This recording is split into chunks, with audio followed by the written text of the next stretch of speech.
আসসালামাইকুম। একটা রেসিপি নিয়ে আসলাম, সরিষা শাকের রেসিপি। শীতের সিজনে সরিষা শাক পাওয়া যাচ্ছে, অত্যন্ত মজার একটা রেসিপি।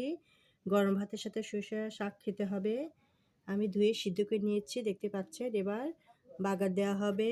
এর মধ্যে দেওয়া হবে পেঁয়াজ কুচি, মরিচ কুচি, রসুন কুচি, শুকনো মরিচ দিয়ে বাগার দেওয়া হবে। খেতে অত্যন্ত ভালো লাগবে। শাকের সাথে শুকনো মরিচ খেতে আরও মজা লাগে।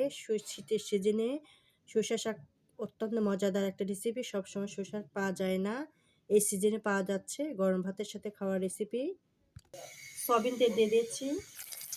পেঁয়াজ রসুন মরিচ দিয়ে উল্টে পাল্টে লালচে করা হবে, তারপর শাক দেওয়া হবে। পেঁয়াজ মতো রসুন শুকনো মরিচ একসাথে ভেজে নিচ্ছি, উল্টে পাল্টে নিচ্ছি, তারপর সরিষা শাক দেওয়া হবে। খেতে অত্যন্ত মজাদার একটা রেসিপি। সরিষা শাকের সাথে গরম ভাতের সাথে খেতে অত্যন্ত লোভনীয় একটা রেসিপি। পেঁয়াজ মরিচ সব লাল লাল করে ভেজে নিতে হবে, তারপরে সরিষা শাক দিতে হবে, তাহলে খেতে অত্যন্ত মজা লাগবে। এইভাবে রেসিপিটা করা হচ্ছে। লাল লাল করে ভাজা হয়ে গেছে, এখন সরিষা শাক দিয়ে দিব, দিয়ে নাড়াচাড়া করা হবে। সরিষা শাক দিয়ে উল্টে পাল্টে ভাজে নেওয়া হচ্ছে, দেখতে পাচ্ছেন কতটা লোভনীয়। খেতে কিন্তু অনেক ভালো লাগবে। গরম ভাতের সাথে খাওয়া হবে। পেঁয়াজ রসুন দেওয়া হচ্ছে, কাঁচামরিচ দেওয়া হচ্ছে,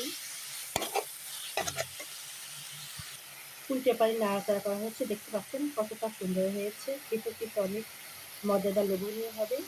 গরম ভাতের সাথে রেসিপিটা করা হয়েছে। খেতে দুর্দান্ত মজাদার একটা রেসিপি সরিষা শাক। কার কার সরিষা শাক পছন্দ? যাদের পছন্দ অবশ্যই কমেন্ট করে জানাবেন। আপনাদের আন্তরিক শুভেচ্ছা ভালোবাসা রইল।